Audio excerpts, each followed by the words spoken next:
Hi, everyone. This is our final installment about the American experience in the American home front during the Second World War. And now that we've looked at attitudes regarding the Pacific War, we're going to look at how those kind of carry over to what happens to Japanese Americans during the war.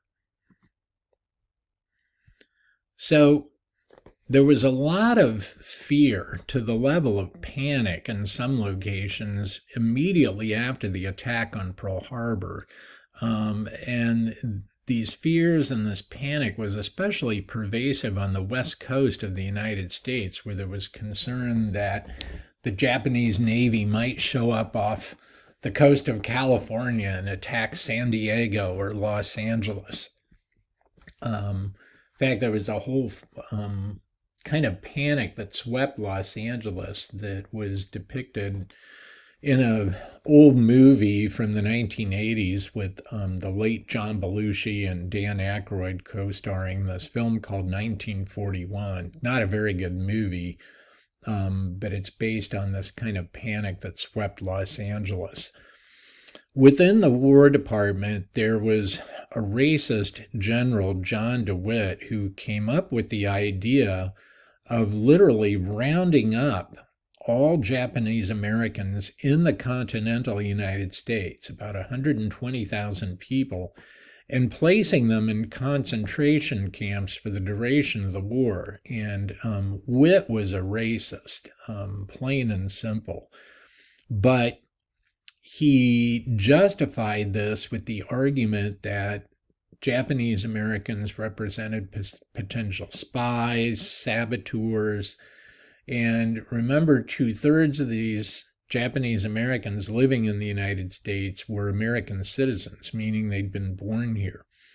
But he won support from prominent people outside the War Department, and Franklin Roosevelt went along with this and signed an executive order that still stands as arguably the worst blot on Roosevelt's record as president and one of the worst violations of civil liberties in American history.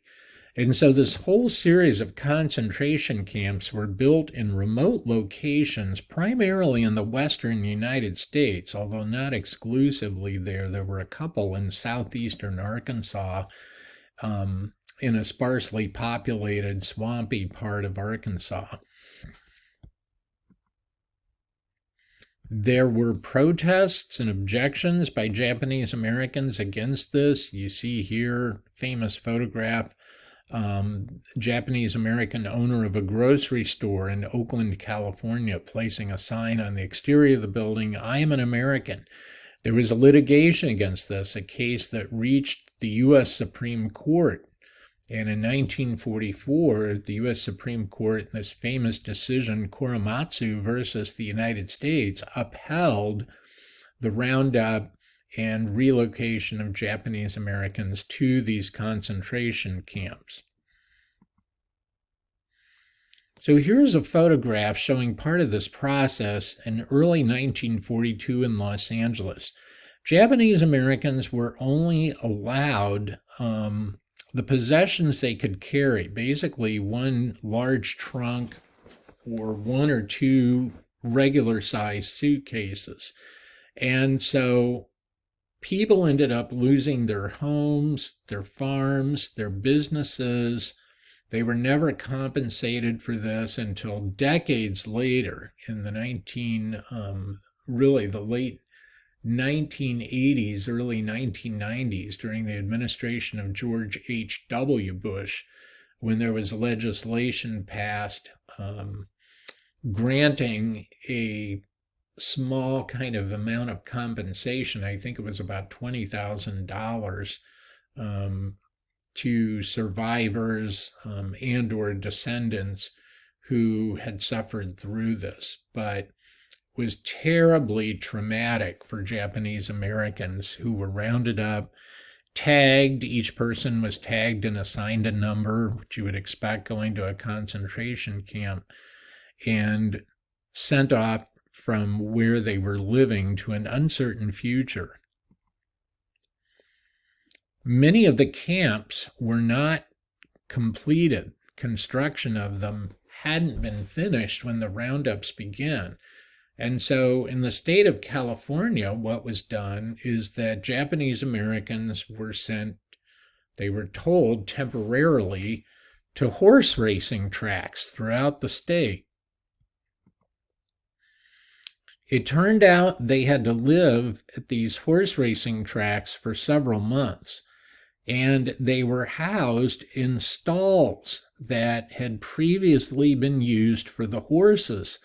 And I can't imagine a more demonstrative way of communicating to a group of people that you're less than human by making them live under these conditions, which were deplorable, as you can see. I'm going to show you just a few slides here from the construction of these camps. These are photographs taken from the construction of a camp in Central California. Manzanar may be the best known because there have been a number of accounts, books written by people who were at Manzanar. And these were a barracks type building. So they were long, narrow. There were no interior rooms. It was just open space. And you can see the workers here building the framework, the wood studs, and the framework of the building. Now, if you were building a house from this point, once you have the framing done, next would be the insulation. Then you would have some kind of exterior surface, which in this era would have been some type of wood or cedar shingle or brick. Okay, this is before you had aluminum siding that's so common on houses now. But you would have had some sort of exterior surface normally. That's not how these were built. These were built cheaply, quickly, and so the construction method was to just do the wood framing that you see here, and then tacked onto that, if you look closely in the picture, is just tar paper. That's it. That's the exterior. And so this created conditions where in a place like Manzanar, which was in a desert area in remote Central California, it could be during the summer season very hot during the day, and these structures were not air conditioned at all. And then at night, it could get incredibly cold. And wind was common at Manzanar. Sandstorms were common too. And so what you had, you look carefully at this family sitting outside the entrance to their unit, is, of course, this tar paper doesn't give you a thorough seal. There are gaps, there are cracks. And so one of the things that people describe that was just a common part of life was being covered by grit, dirt, and sand that would blow in. It was always on you. It was on your skin, your clothing, on the bedding, on the floor. And so people were always struggling to kind of clean this up. As I said, these barracks were just open space inside. There are no rooms. It's just one open space, no privacy. So people are trying to have sex. Everybody knows it. Somebody has gas. Everybody knows it. The bathrooms were communal. You had to walk to the latrines. No privacy there, just rows of toilets lined up. Same thing with the showers. Same things with the mess halls, which was just a common dining area where people ate collectively. And in the beginning, the food in these facilities was terrible. It improved gradually because residents, that is the internees, the detainees, began to take over food preparation themselves. Japanese Americans who were kept in these concentration camps tried to recreate life as they knew it outside the camp before the war by establishing churches, schools. Some people got early release with help from people on the outside who got them jobs, particularly in war-related industries.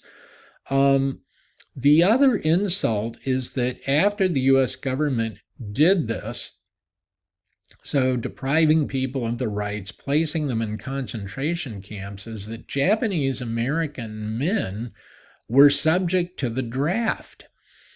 And so this became an argument among many Japanese families with parents, telling their sons, don't fight for a country that's imprisoned you in this manner.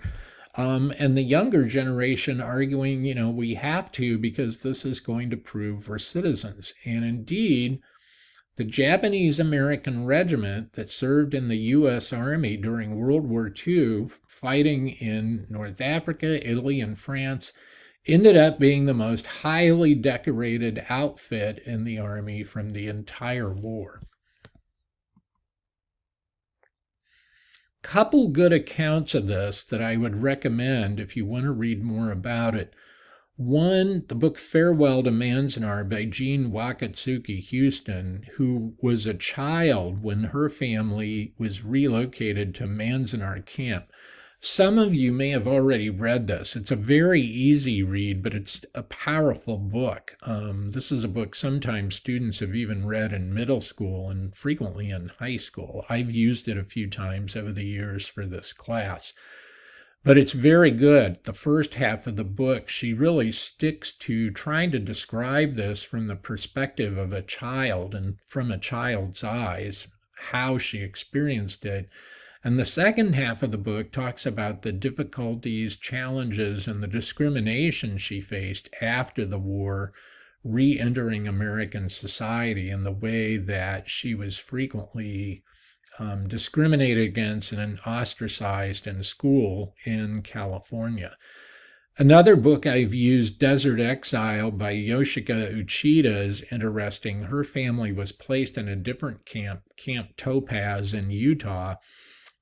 She was a college student, actually studying at Stanford University when Pearl Harbor happened, and she was rounded up with her family, sent to a concentration camp.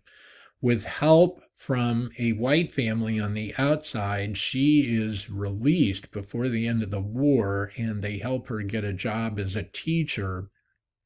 But hers is an interesting contrast to Farewell to Manzanar because she's older than Jean Wakatsuki was. She's a young adult as a college student, and so her perspective on it is different.